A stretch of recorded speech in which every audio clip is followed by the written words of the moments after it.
Good morning. Good morning. Welcome to Channing Unitarian Universalist Church. We're glad that you've joined us today. Whoever you are, whether you're theological, spiritual, political, sexual, racial orientation, or gender identity, you are welcome to worship here and become a part of this community. Are there any announcements this morning? Aaron? Yep. First is we're doing a weird question for the month for whether year stars. And when we're done the collection, we're going to put them on the front actually for our friends in need by graduating. So if you want to remove again, that's for the month. And the second is we're having a New Year's Eve party on New Year's Eve day. Start at 4.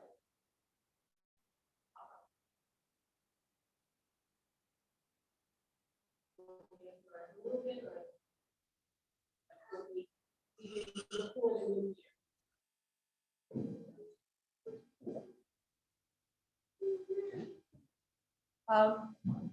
On Wednesday, this Wednesday night, not that you don't have enough to do on your calendars, but at the Kingston Church, my other home, at 5:30, we're doing a longest night service. And that's a service that's not about Christmas, it's about getting through the holidays when our hearts are aching, or we're missing someone. I'm going to be sending you all a notice, it'll come through the email, but you are more than welcome to come, and I will be participating in that service.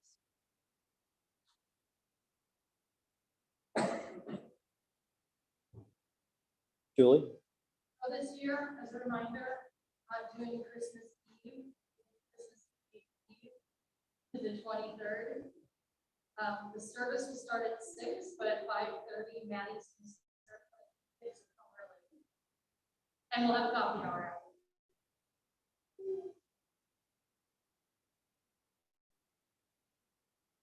Any other last call for announcements?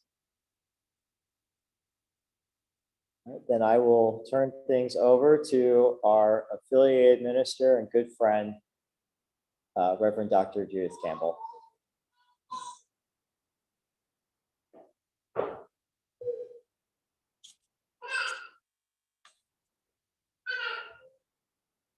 My announcement was about people who have difficulty getting through the holidays.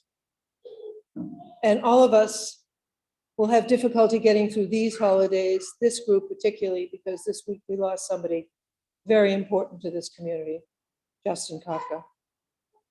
And I'd like to read in a moment a William Blake poem that I have sung in chorus and has been always one of my favorites. The first time I heard it, I said, what is this? Why doesn't this make sense? And then I looked at it more and more, and it makes a lot of sense because we all carry joy and sorrow together. Remember, our candles are joys and concerns, because we don't go one place with one and not the other. Life is that balance. Sometimes things get out of balance. We try to bring them back in balance. But everywhere you go, everyone you meet is carrying a secret joy, we hope, and a secret pain. So I'd like to read something by William Blake. Joy and woe are woven fine, a clothing for the soul divine. Under every grief and pine runs a joy with silken twine. It is right, it should be so. We were made for joy and woe. And when this we rightly know, accept it, through the world we safely go. And from Rachel Naomi Remen in her book, My Grandfather's Blessings, rabbi, poet, philosopher, kind person, and fitting for this Advent, Hanukkah, and you'll learn more season. She writes, "We have not been raised in a culture to cultivate a sense of mystery. We may even see the unknown as an insult to our competence, a personal failing. Seen this way, the unknown becomes a challenge to action. But mystery does not require action. Mystery requires our attention. Mystery requires that we listen and become open. When we meet with an unknown in this way, we can be touched by a wisdom that can transform our lives." And remember these words, all of you, she says, shaking her motherly, teacherly finger. Remember those words when I get to my homily today, because they're related. Come up and light our chalice, my friend.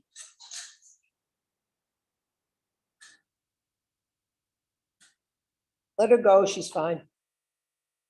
We all know her.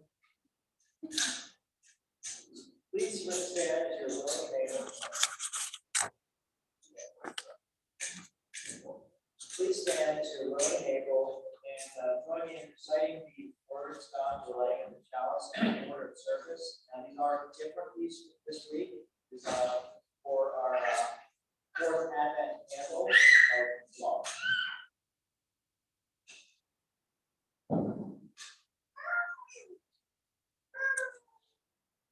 In this holiday season, Throughout the year to come, and always in our lives, may we know our loved, may we share the love we have, and may we be the love we wish to see. Love is the doctrine of this church. The quest for truth is its sacrament, and service is its prayer. To dwell together in peace, to seek knowledge in freedom, to serve humanity in fellowship, to end that all souls shall grow into harmony with the divine. Thus we be covenant with each other and with God. Rick, will you light a candle of love? Do I want to do what?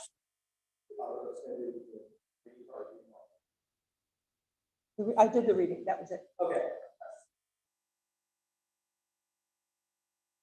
So, in each of the 4 weeks approaching Christmas, we lit a candle in the Advent Wreath. As Unitarian Universalists, we reclaim and reinterpret old traditions that are part of our heritage, as well as exploring new ideas. So far, we've lit candles for peace, hope, and joy. Today, we add a candle for love. I'd like to invite Don and Zach, who would candles. Any other children who feel you are old enough to be around fire, and Maggie is not. Neither are you. Come on, candles, light me up the fire. Whether we are finding renewal among people who are special to us, or doing the work of justice, or repairing our relationships, our sacred sense of connection runs through all. May our commitment to love bring us closer together across our divisions, and may love move us to healing ourselves and the world. Anointing candles for peace, hope, joy, and love.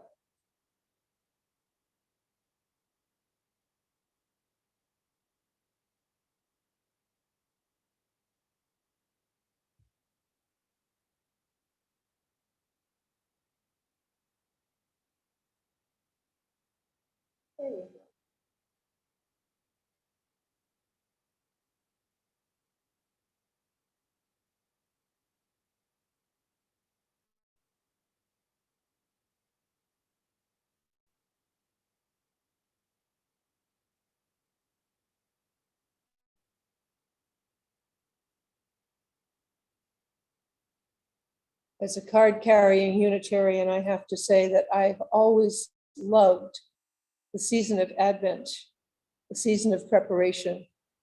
And I bring it here from my Christian roots and celebrate a time of awareness. Our first song this morning is number 226, People Look East. And we'll sing the first 2 verses, Maddie. Okay.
Please be seated.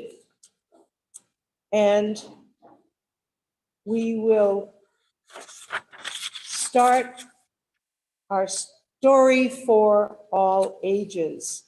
And this is a participatory story, which means all of you get to help me at one time, in one way or another. And I will cue you, Maddie, when we want the first song. Not quite yet. Once upon a time, huh? Yeah.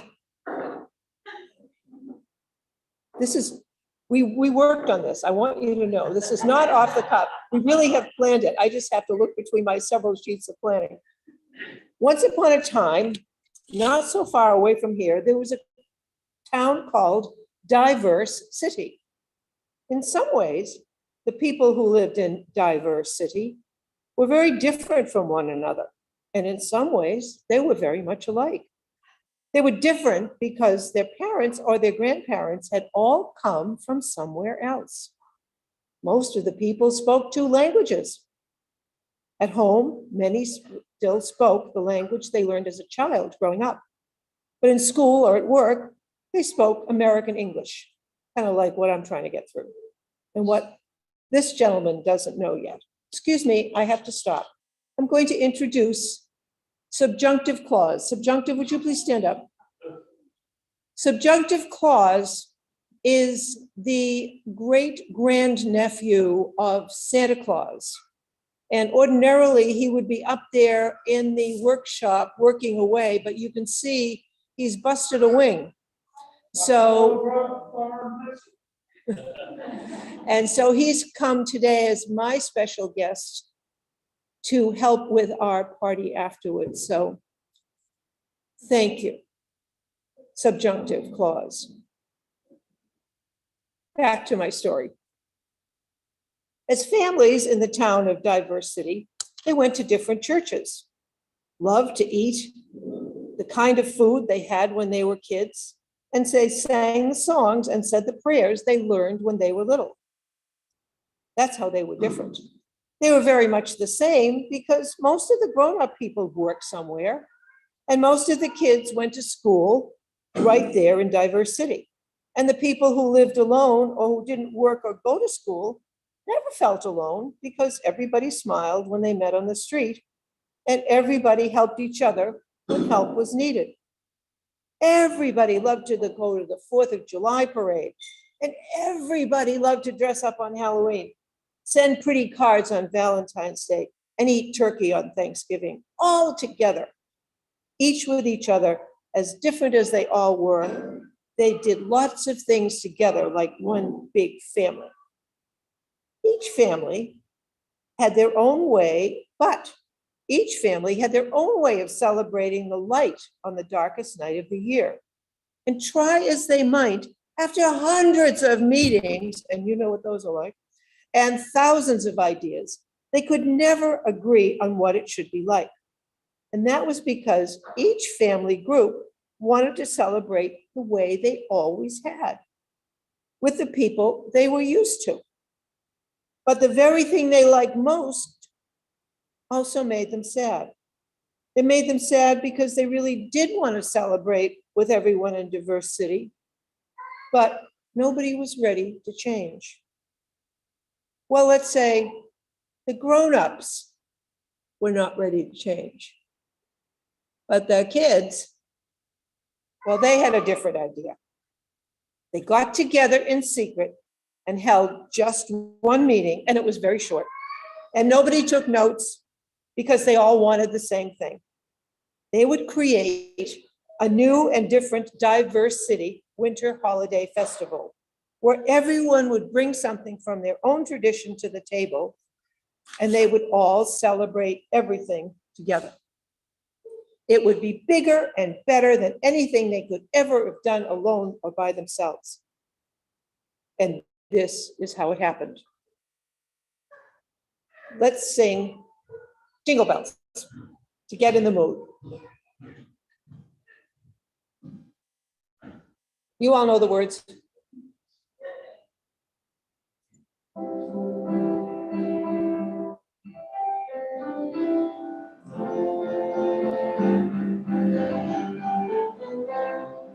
Jingle, jingle, jingle, stop. So on a one-horse open sleigh, o'er the fields we go, laughing all the way. Bells on bobtails ring, making spirits bright. What fun it is to ride and sing a sleighing song tonight. Jingle bells, jingle all the way.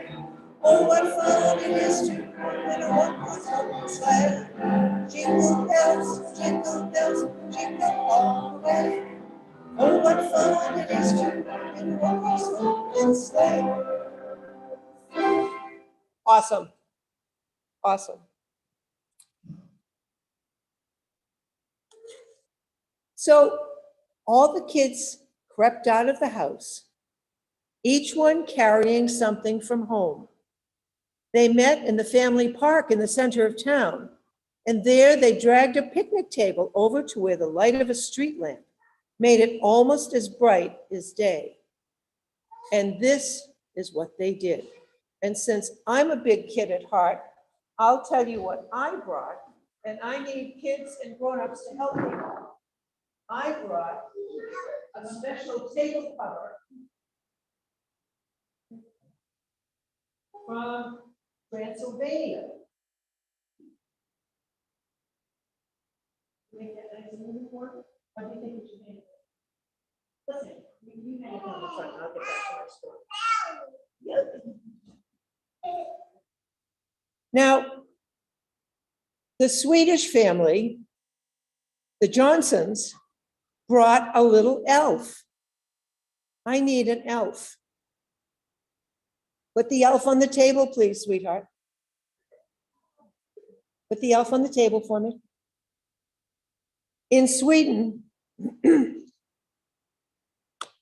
tomte or the tomten is a little elf, struggling with my voice, a little elf who lives in the barn and is very, and they take care of the family.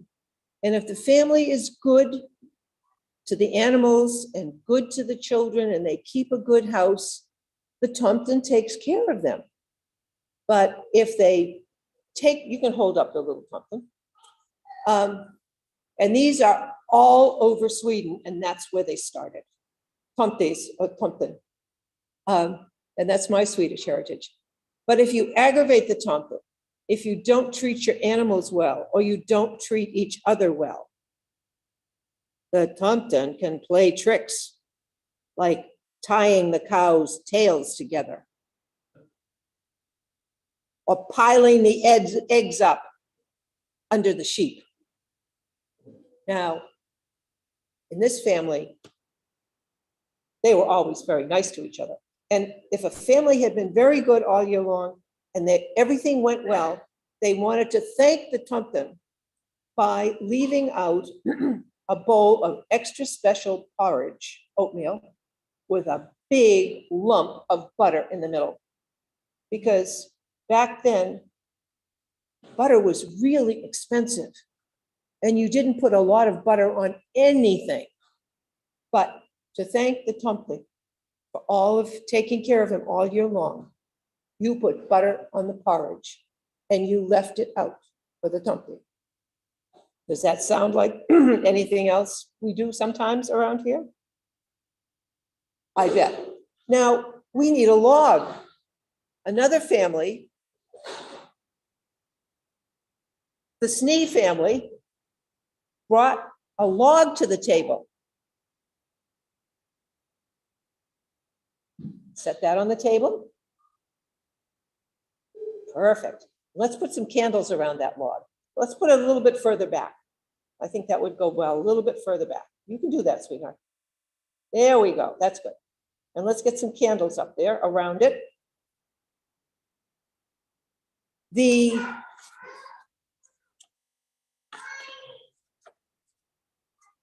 Yule log, as the end of the year approaches, the holidays offer an opportunity for people to come together and celebrate traditions with family, friends, and loved ones. And as the nights turn longer and colder, the cozy crackling of a Yule log on the hearth can be a particularly warm and welcome part of the holiday festivities. And despite its long affiliation with the Christian holiday of Christmas, the Yule log actually has its roots in Scandinavian and Nordic mythology. As far back as the Iron Age, predating the medieval period, the Celts and the Gaelic Europeans would gather together to celebrate the winter solstice at the end of December, the longest night of the year. And they would light a log to welcome back the light, because after that day, the days started getting longer and longer. And if you're up in Scandinavia, it is black all day long. It never gets light. It gets as light as early evening, but it's just very dim, dark. So these people needed light more than they needed anything else. The Yuletide flame was started from the previous year's Yule log, which would have been preserved and stored for safekeeping, most likely under the homeowner's bed. Once the log was lit, it had to keep burning for 12 hours, but it could not be stoked as long as anyone remained eating at the Christmas Eve dinner table. After supper, people would gather around the hearth to tell stories and look at the shadows on the wall cast by the flickering flame. While the Yule log tradition has become less commonplace in recent years, it has experienced a resurgence with the popularity of videos and crackling Yule logs on websites. Now, the Stein family brought a menorah. There's a little menorah here behind Julie. You want to light that? Use that one? Okay, light that one up. That's good. Hey, hey, hey.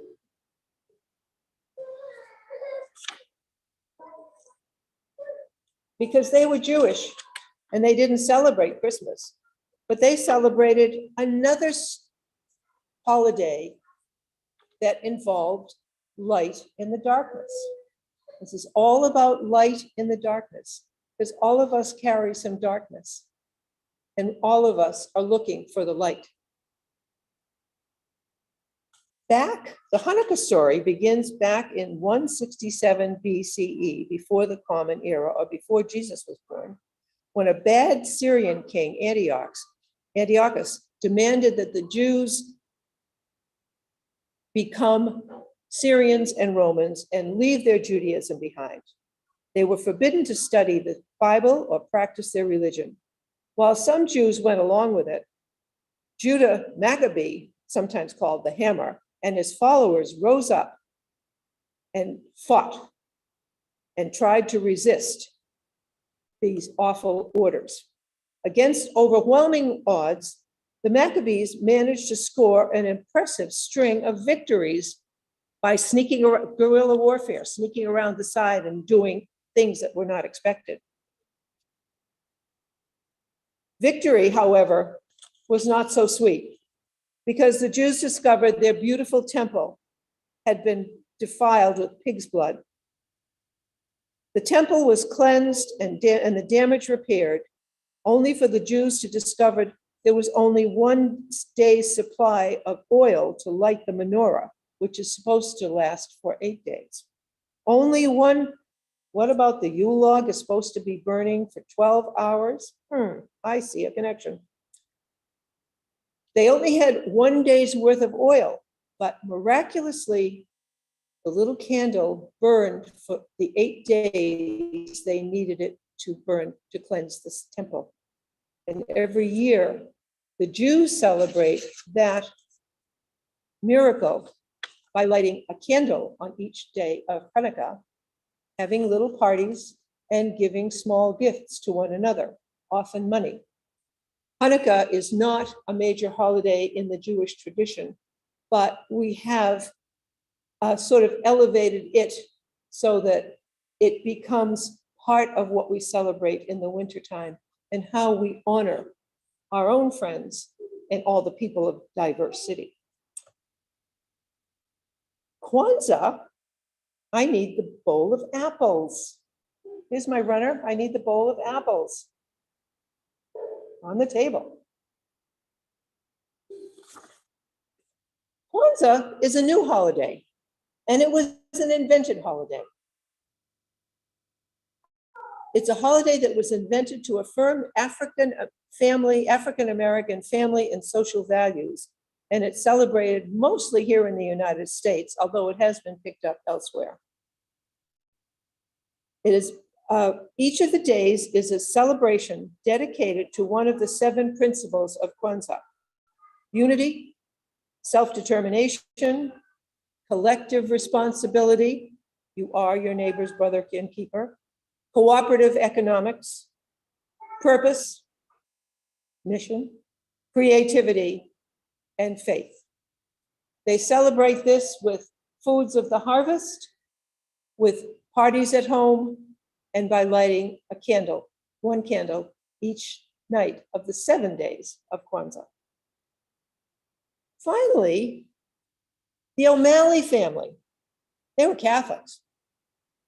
They said no holiday tradition is right without a nativity scene. Get our nativity scene, please. Will you bring that over?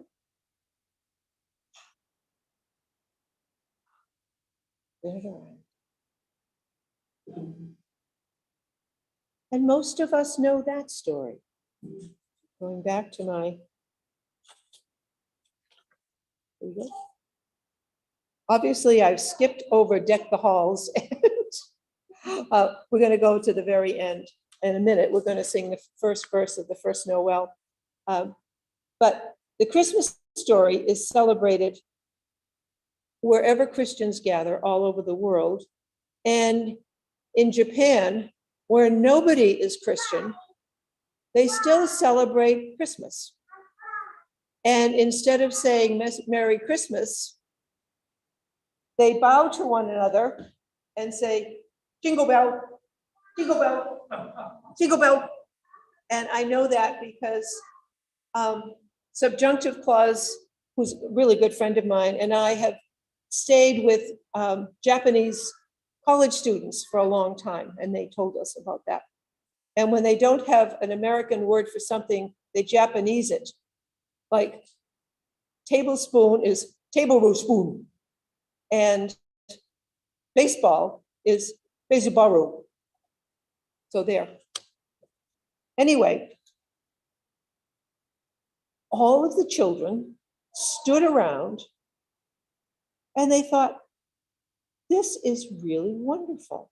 I'm going to skip the first Noel because I'm looking at time and go back to my script. Hold on, there's just a lot going on here. Here we go.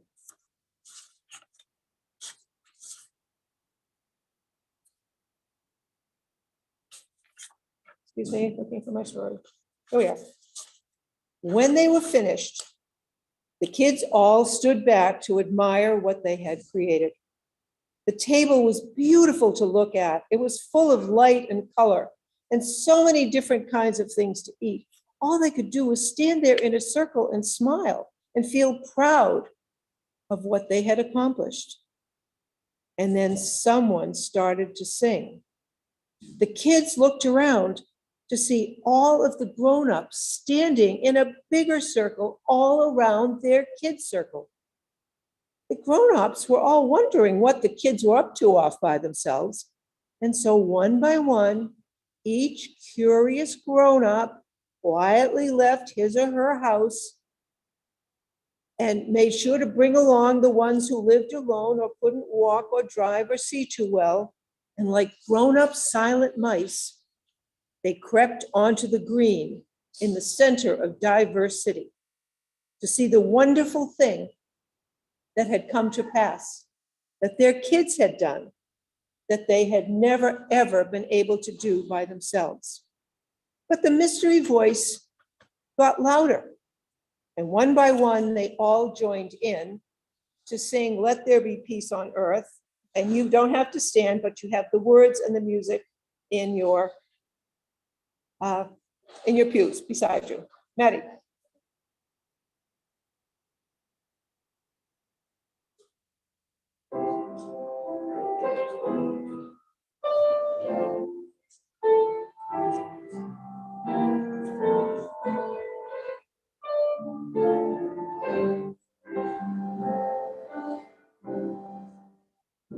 Let there be peace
Now the kids can go off to do what kids do when the grown-ups aren't around.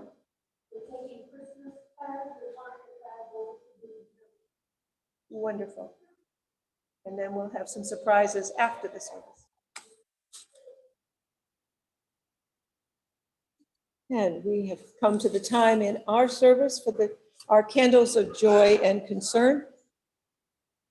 If you have a joy or a concern that you would like to share with the community, I would ask that you stand and say it as loudly as you can and slip your mask down so others can hear you, just for that time, if you're comfortable. Do we have joys and concerns that we want to share? Danny? I just found out recently, a week ago, that Bill Ryan sued us. One time ever since, like, Thank you. Anyone else? Do we have another joy and concern? Well, yes. My mother's husband will be going home from the hospital on December.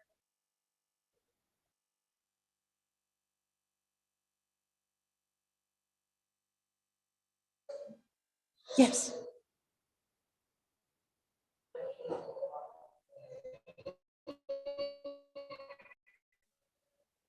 Thank you. Candle for Paul. Donna. Thank you.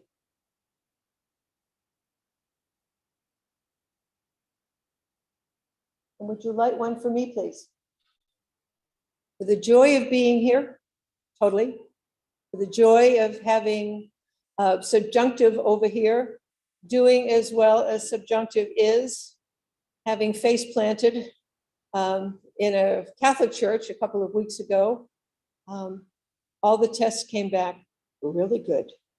And that's what we cared about. And that's what we're working on now. So every day is a better day. And subjunctive really likes to dress up. So. Look, he's not dressed up.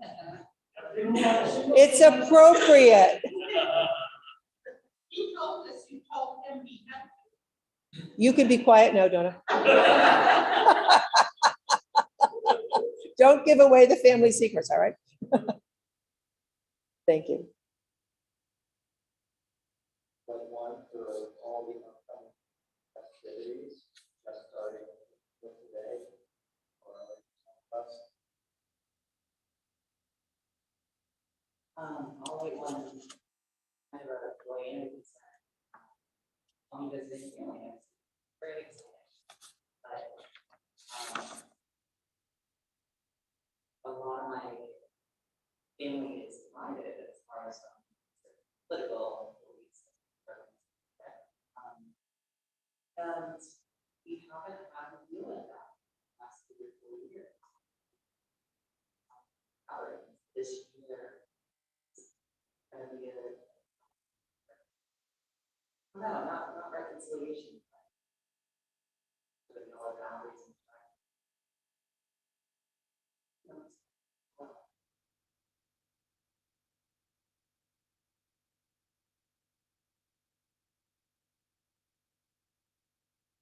One last candle.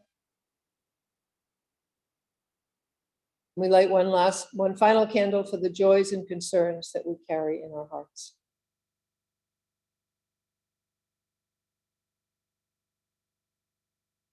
May we be together in silence for a moment.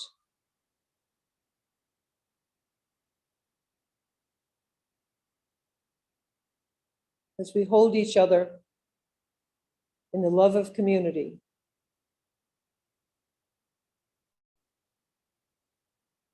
In the blessing of silence.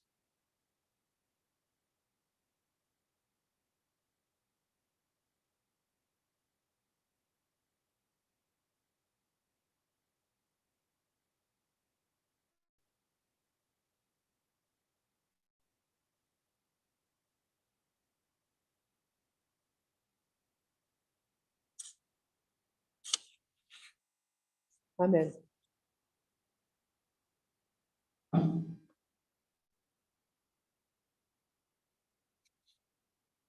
Some of you may know what I'm going to talk about, but I think at this time of year, it needs a bit of, we need a bit of reminding. Whoops, time of generous offering, I forgot it again. Stop. You're supposed to remind me of that. I've even got it here in starred. Could be related to that. Well. Too many papers up here.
Please stand as you're willing and able for the dedication of the offering.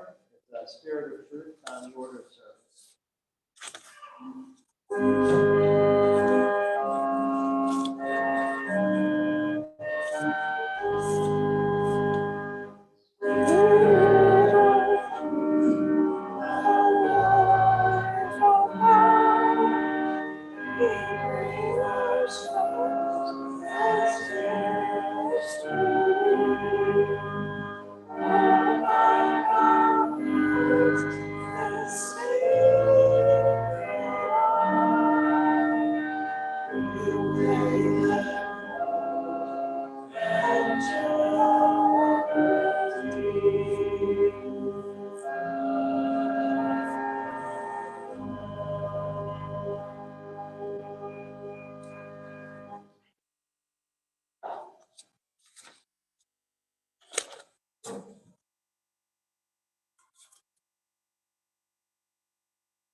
Excuse me, paper shuffle.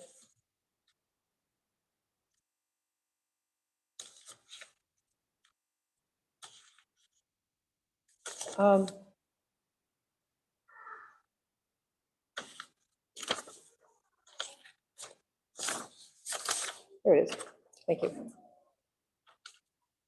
How many of you know the one Unitarian Christmas carol and what it is? Oh, good.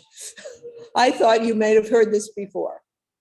There is a Unitarian Christmas carol written by a Unitarian who was serving the church in Wayland, Massachusetts, and wrote a poem in 1849. His name was Edmund Sears, and the poem he wrote was "It Came Upon a Midnight Clear." You knew that. Danny knew it. Okay. Oh, it was written during a time of personal melancholy and with news of the revolution in Europe, the United States war with Mexico fresh in his mind. Sears portrayed the world as dark, full of sin and strife, and not hearing the Christmas message. He served a Unitarian congregation in Wayland, Massachusetts, before moving on to a larger congregation at the First Church of Christ Unitarian in Lancaster, also known as the Bullfinch Church. I have preached in that church. It's a beautiful, beautiful building They have no central heating. They have a giant wood furnace in the back and a pipe that goes all the way diagonally through the chancel, through the sanctuary, and that is the heat. And it's really warm, but it's a fine congregation in a beautiful setting. It was later set to music, but originally it was just a poem. He's said to have written these words at the request of his friend, William Parsons Lunt, pastor of United First Church in Quincy. So this is not only Unitarian, it's local, which is kind of fun.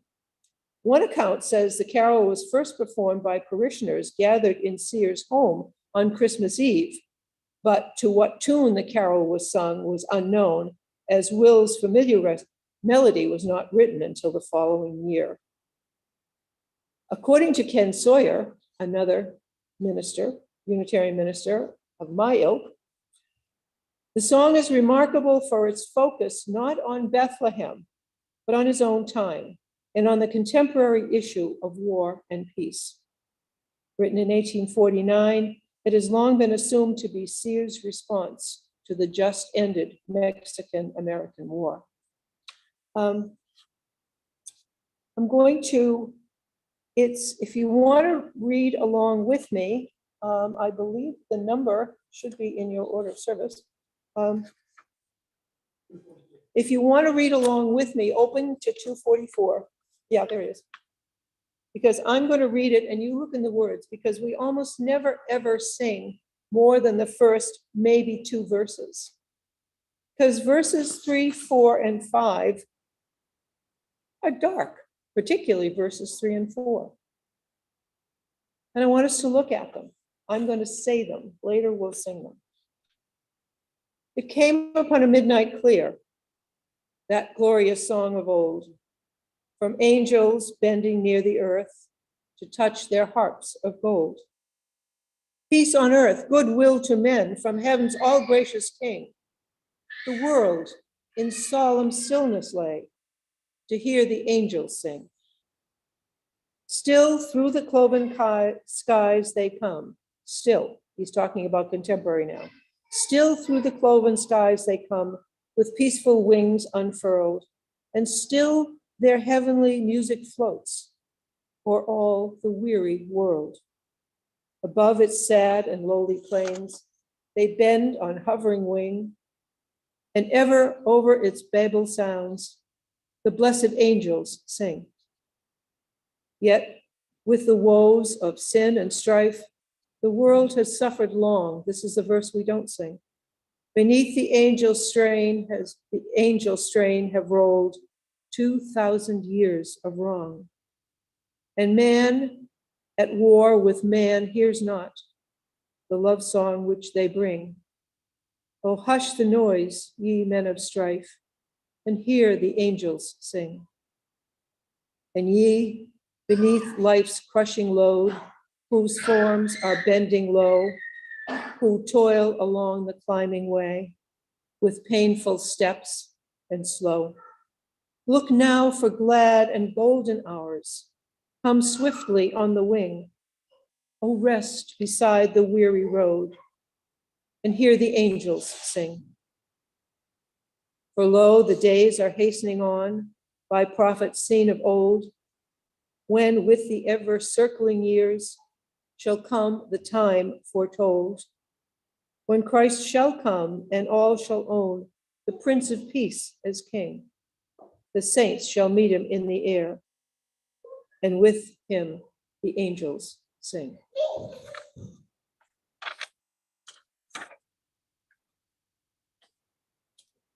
In the next 2 weeks, several weeks, we all need to listen to the sound of the angels. I could also say, stop and smell the roses, but there are very few of them blooming right now. But there are angels everywhere in the midst of all this craziness that surrounds the holidays, which we hold with joy and sorrow, love and hate. We love it and we get really, really tired, but we keep on going because we need to keep on going. There are angels everywhere. and they are singing. Sometimes you can hear them when a favorite piece of music is playing, or a precious memory comes out of nowhere and wraps its arms around you. Or a little kid looks up at you with eyes full of wonder. Or something hits your funny bone and you laugh so loud it almost hurts. Maybe it's the sight of someone enjoying a meal you cooked. Or maybe it's you enjoying a meal somebody else cooked. That fleeting moment of, this is okay. Or maybe it's the time you feel that flash of that elusive serenity that people in 12-step programs pray for at every meeting. Those moments of grace, unasked for, unexpected, and free for all who will make room for them. Those are the angels singing. Your own personal angels. They're out there, but they don't have wings. They're self-styled, and they're there when you need them. But you have to make, like, somebody finally made a place for poor Joseph and Mary when Mary was about to give birth. It wasn't fancy, but it was a place. And you need to, in all of this craziness, this wonderful craziness, stop, take a breath, see where the angel is singing, what they're saying. Okay? Thank you. And our closing hymn is, not surprisingly, It Came Upon a Midnight Clear. And we will sing the first 3 verses. Please sing as you are comfortably able. Stand as you're comfortably able.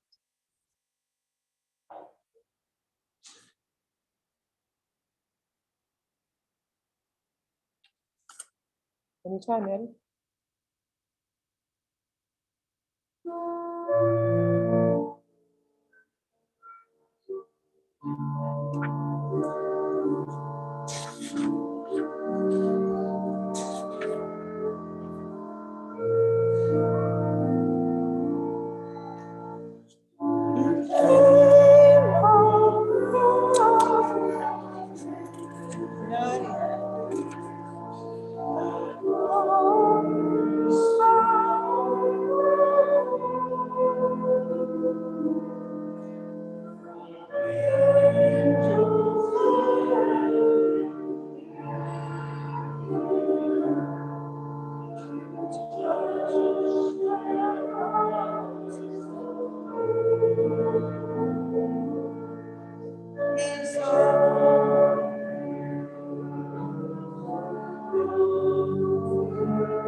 come and extinguish the chalice?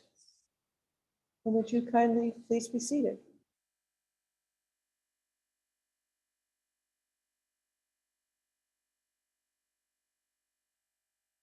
Please stand as you're able.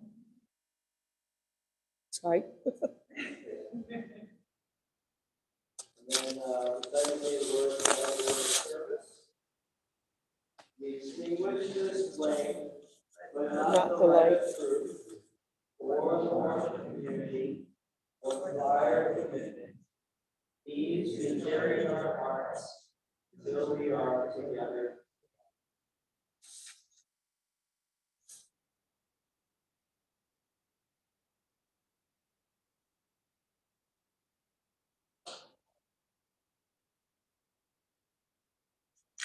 Finally, dear ones, I say to you,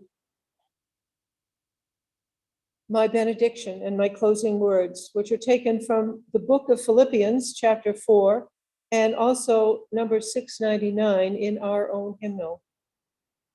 I'm speaking from the ancestors to us, to our present. I say to you, whatsoever things are true, whatsoever things are honest, whatsoever things are just, whatsoever things are pure, whatsoever things are lovely, whatsoever things are of good report, if there be any virtue, and if there be any praise, think on these things. And then from Albert Schweitzer, because we're bringing the light into the darkness. Sometimes our light goes out, but is blown again into flame by an encounter with another human being. Each of us owes the deepest thanks to those who have rekindled this inner light. May it be so. Go in peace.